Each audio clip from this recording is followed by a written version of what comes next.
Ah, le changement en entreprise. C'est un sujet qui parle à tout le monde, j'en suis sûre, qu'on soit celui qui le lance ou celui qui le vit au quotidien. C'est souvent une période compliquée, pleine de doutes, d'émotions. Alors comment on fait pour naviguer là-dedans? Comment on transforme ce qui peut être une source d'angoisse en une vraie opportunité? C'est exactement ce qu'on va décortiquer ensemble aujourd'hui. Alors, pour bien comprendre tout ça, on va suivre un plan en 5 temps. On va d'abord parler d'une certitude. Le changement, c'est inévitable. Ensuite, on plongera dans le voyage émotionnel que ça provoque et on verra qu'il y a une vraie logique derrière la résistance. Et pour finir, on regardera du côté des outils très concrets, que ce soit pour le manager sur le terrain ou pour le leader qui impulse la vision. Allez, on attaque.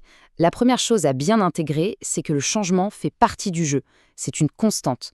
Et dès qu'on parle de changement, on doit aussi parler de résistance. C'est une réaction humaine et c'est tout à fait normal. Et ça, c'est vraiment le point de départ. Cette phrase est essentielle. En fait, elle nous dit que si personne ne bouge, si personne ne réagit, c'est peut-être que le changement n'est pas si important que ça. La résistance, ce n'est donc pas un échec. C'est le signe que quelque chose de profond est en train de se passer. Le but n'est pas de l'éliminer, mais de la comprendre. On a souvent cette image du changement comme une belle autoroute toute droite qui va d'un point A à un point B. D'un côté, ce qu'on connaît, le confort de nos habitudes. De l'autre, un futur meilleur, avec de nouveaux outils, une nouvelle orga. Sauf que la réalité, c'est plutôt un sentier de montagne, plein de virages et d'imprévus. Et sur ce chemin, on n'est pas seul. Imaginez un peu la répartition des troupes dans une organisation.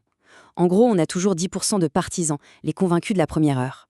À l'autre bout du spectre, 10% d'opposants qui freinent des cas de fer. Et entre les deux, eh bien 80% des gens. Une immense majorité passive qui attend de voir. C'est ce groupe-là qui est la clé de tout. On passe maintenant au cœur du réacteur humain, les émotions. Parce qu'un changement, surtout quand on ne l'a pas choisi, ça ressemble beaucoup à un processus de deuil. C'est logique, on perd quelque chose, des habitudes, une équipe, un confort, et il faut du temps pour digérer ça. Et ce processus émotionnel, il a même été modélisé.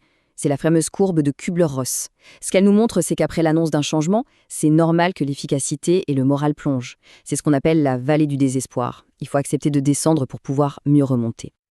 Alors, comment ça se passe concrètement cette courbe? Tout commence par le choc, le déni. On se dit non, pas possible, ça ne me concerne pas. Ensuite, la colère monte, la peur aussi, c'est l'étape où ça peut clasher, puis on entre dans la phase la plus dure, le marchandage, la tristesse. L'énergie est au plus bas, on a compris ce qu'on allait perdre. Et c'est là, au fond du trou, que tout se joue. Un choix rationnel se fait, j'y vais ou j'y vais pas.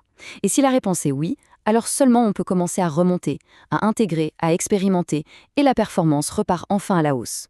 Mais attention, ce serait une grosse erreur de penser que tout ça n'est qu'une histoire d'émotion. Derrière les sentiments, il y a très souvent des calculs bien réels, bien rationnels. C'est la grande question. La résistance, est-ce que c'est juste une réaction à chaud, irrationnelle? La réponse est non.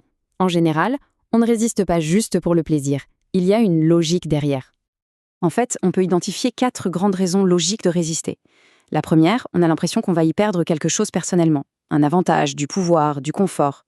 La deuxième, on ne comprend tout simplement pas le but de la manœuvre.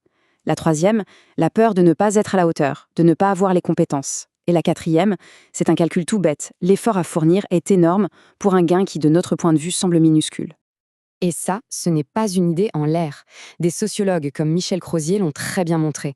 La résistance, ce n'est pas une maladie, c'est une réaction saine d'une personne qui se demande, très logiquement, comment ce changement va impacter son quotidien, son travail, sa place dans l'organisation.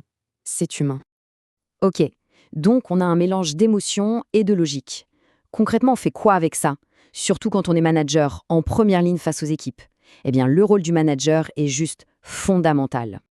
Il faut bien faire la distinction entre 2 rôles. Le leader, la direction, c'est le capitaine du navire. Il donne le cap, la vision. Il conduit le changement. Mais le manager de proximité, lui, il est dans la cale avec l'équipage. Son rôle, c'est d'accompagner, écouter, soutenir, aider chacun à traverser la tempête. Et concrètement, ça donne quoi? Au début, pendant les phases de déni et de colère, la mission du manager, c'est informer, informer et répéter le message. Et surtout, écouter avec empathie. Quand la tristesse s'installe, on change de braquet. Il faut accompagner, créer le dialogue, réfléchir ensemble. Puis, dès que l'acceptation arrive, le job c'est d'encourager, de valoriser la moindre initiative. Et enfin, quand tout le monde est réengagé, il faut reconnaître les succès pour bien ancrer cette nouvelle dynamique. Allez, on prend un peu de hauteur maintenant. On quitte le manager de terrain pour regarder celui qui est à l'origine de tout ça, le leader. Pour lui aussi, il existe des méthodes pour piloter la transformation. Et là, il y a un modèle qui fait vraiment référence, un grand classique, c'est le processus en 8 étapes de John Kotter de Harvard. C'est une véritable feuille de route pour les changements envergure. Alors comment ça marche? Étape 1, créer un sentiment d'urgence. Tout le monde doit comprendre pourquoi il faut bouger, et maintenant. 2, on ne fait pas ça seul, on forme une équipe solide pour porter le projet. 3, on développe une vision claire et une stratégie pour y arriver. 4, on communique cette vision, encore et encore. 5, on donne aux gens les moyens d'agir. 6, on vise des petites victoires rapides pour montrer que ça avance et garder la motivation. 7, on consolide ses gains pour aller encore plus loin. Et enfin, l'étape la plus importante. C'est d'ancrer le changement dans la culture de l'entreprise. C'est le moment où le projet n'est plus un projet, mais devient simplement la nouvelle façon de travailler. Sans cette étape finale, le risque est énorme de voir les vieilles habitudes revenir au galop. Et tout ça nous amène à une dernière réflexion. Le passé, c'est puissant, c'est rassurant. Mais dans un monde qui bouge en permanence, le plus grand des risques, au fond, ce n'est peut-être pas de se lancer dans l'inconnu, mais de s'accrocher à un passé qui, lui, ne sert déjà plus l'avenir.